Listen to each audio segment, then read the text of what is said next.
منقول ہے۔ وَإِذْ قَتَلْتُمْ نَفْسًا فَادَّارَأْتُمْ فِيهَا وَاللَّهُ مُخْرِجٌ مَا كُنْتُمْ تَكْتُمُونَ فَقُلْنَا اضْرِبُوهُ بِبَعْضِهَا كَذَلِكَ يُحْيِي اللَّهُ الْمَوْتَى وَيُرِيكُمْ آيَاتِهِ لَعَلَّكُمْ تَعْقِلُونَ۔ اور جب تم نے ایک شخص کو قتل کر ڈالا پھر اس میں اختلاف کرنے لگے اور تمہاری پوشیدگی کو اللہ تعالیٰ ظاہر کرنے والے تھے، ہم نے کہا اس گائے کا ایک ٹکڑا مقتول کے جسم پر لگا دو، وہ جی اٹھے گا۔ اسی طرح اللہ تعالیٰ مردوں کو زندہ کر کے تمہیں تمہاری عقل مندی کے لیے اپنی نشانیاں دکھاتے ہیں۔ سامعین، اب ان آیتوں کی تفسیر سماعت کیجیے۔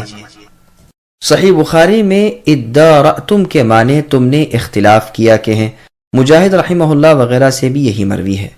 مسیب ابن رافع رحمۃ اللہ علیہ کہتے ہیں کہ جو شخص 7 گھروں میں چھپ کر بھی کوئی نیک عمل کرے گا، اللہ تعالیٰ اس کی نیکی کو ظاہر کر دیں گے۔ اسی طرح اگر کوئی 7 گھروں میں گھس کر بھی کوئی برائی کرے گا، اللہ تعالیٰ اسے بھی ظاہر کر دیں گے۔ پھر یہ آیت تلاوت کی، واللہ مخرج ما کنتم تکتمون۔ یہاں وہی واقعہ چچا بھتیجے کا بیان ہو رہا ہے جس کے باعث انہیں گائے ذبح کرنے کا حکم ہوا تھا، اور کہا جاتا ہے کہ اس کا کوئی ٹکڑا لے کر مقتول کے جسم پر لگاؤ۔ وہ ٹکڑا کون سا تھا؟ اس کا بیان نہ تو قرآن میں ہے، نہ کسی صحیح حدیث میں ہے، اور نہ ہمیں اس کے معلوم ہونے سے کوئی فائدہ ہے، نہ معلوم نہ ہونے سے کوئی نقصان ہے۔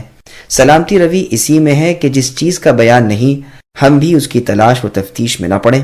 گو بعض نے کہا ہے کہ وہ عضروف کی ہڈی نرم تھی، کوئی کہتا ہے کہ ہڈی نہیں بلکہ ران کا گوشت تھا، کوئی کہتا ہے دونوں شانوں کے درمیان کا گوشت تھا، کوئی کہتا ہے زبان کا گوشت، کوئی کہتا ہے دم کا گوشت وغیرہ۔ لیکن ہماری بہتری اسی میں ہے کہ جسے اللہ تعالیٰ نے مبہم رکھا ہے ہم بھی مبہم رکھیں۔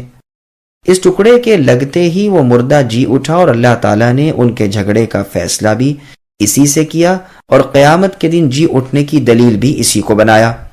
اس صورت میں 5 جگہ مرنے کے بعد جینے کا بیان ہوا ہے۔ ایک تو آیت ثم بعثناکم من بعد موتکم میں، اور دوسرے اس قصے میں، اور تیسرے ان کے قصے میں جو ہزاروں کی تعداد میں نکلے تھے، اور ایک اجاڑ بستی پر ان کا گزر ہوا تھا جس کا بیان آگے انشاءاللہ اپنے مقام پر آئے گا۔ چوتھے ابراہیم علیہ السلام کے 4 پرندوں کے مار ڈالنے کے بعد زندہ ہو جانے میں، اس کا بھی ذکر آگے سورہ بقرہ میں آئے گا۔ 5ویں زمین کی مردنی یعنی اس کے مردہ ہو جانے کے بعد رویدگی کو موت و زیست سے تشبیہ دینے میں، اس کا بھی ذکر اپنے مقام پر اس آیت کی تفسیر کے ضمن میں آئے گا۔ ابو داؤد طیالسی رحمہ اللہ کی ایک حدیث میں ہے کہ ابو رزین عقیلی رضی اللہ عنہ نے رسول اللہ صلی اللہ علیہ وسلم سے دریافت کیا کہ یا رسول اللہ، مردوں کو اللہ تعالیٰ کس طرح جلائیں گے، یعنی انہیں کس طرح زندہ کریں گے؟ فرمایا کبھی تم اجاڑ زمین پر گزرے ہو؟ کہا ہاں۔ فرمایا پھر کبھی اسے سرسبز و شاداب بھی دیکھا ہے؟ کہا ہاں۔ فرمایا اسی طرح موت کے بعد زیست ہے یعنی زندگی۔ قرآن میں اور جگہ ہے وَآیَةٌ لَهُمُ الْأَرْضُ الْمَيْتَةُ إِلَى آخِرِ الْآیَةِ، یعنی ان منکرین کے لیے مردہ زمین بھی ایک نشانی ہے جسے ہم زندہ کرتے ہیں اور اس میں سے دانے نکالتے ہیں جسے یہ کھاتے ہیں، اور جس میں ہم کھجوروں اور انگوروں کے باغ پیدا کرتے ہیں اور چاروں طرف نہروں کی ریل پیل کر دیتے ہیں، اور وہ ان پھلوں کو مزے مزے سے کھاتے ہیں، حالانکہ یہ ان کے ہاتھوں کا بنایا ہوا پیدا کیا ہوا نہیں، کیا پھر بھی یہ شکر گزاری نہ کریں گے؟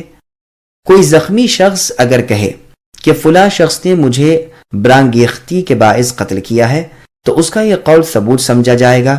اس مسئلے پر اس آیت سے استدلال کیا گیا، اور امام مالک رحمہ اللہ کے مذہب کو اس سے تقویت پہنچائی گئی ہے، اس لیے کہ مقتول کے جی اٹھنے کے بعد اس نے دریافت کرنے پر جسے قاتل بتایا اسے قتل کیا گیا اور مقتول کا قول باور کیا گیا۔ ظاہر ہے کہ دم آخر ایسی حالت میں انسان عموماً سچ ہی بولتا ہے، اور اس وقت اس پر تہمت نہیں لگائی جاتی۔ انس رضی اللہ عنہ فرماتے ہیں کہ ایک یہودی نے ایک لونڈی کا سر پتھر پر رکھ کر دوسرے پتھر سے کچل ڈالا اور اس کے کڑے اتار لے گیا۔ جب اس کا پتہ نبی صلی اللہ علیہ وسلم کو لگا تو آپ نے فرمایا اس لونڈی سے پوچھو کہ اسے کس نے مارا ہے۔ لوگوں نے پوچھنا شروع کیا کہ کیا تجھے فلاں نے مارا، فلاں نے مارا؟ وہ اپنے سر کے اشارے سے انکار کرتی جاتی تھی، یہاں تک کہ جب اسی یہودی کا نام آیا تو اس نے سر کے اشارے سے کہا ہاں۔ چنانچہ اس یہودی کو گرفتار کیا گیا اور اس سے باصرار پوچھنے پر اس نے اقرار کیا تو رسول اللہ صلی اللہ علیہ وسلم نے حکم دیا کہ اس کا سر بھی اسی طرح 2 پتھروں کے درمیان کچل دیا جائے۔ یہ روایت صحیح بخاری اور مسلم کی ہے۔ اور امام مالک رحمہ اللہ کے نزدیک جب یہ برانگیختی کے باعث ہو تو مقتول کے وارثوں کو قسم کھلائی جائے گی بطور قسامہ کے، لیکن جمہور اس کے مخالف ہیں اور مقتول کے قول کو اس بارے میں ثبوت نہیں جانتے۔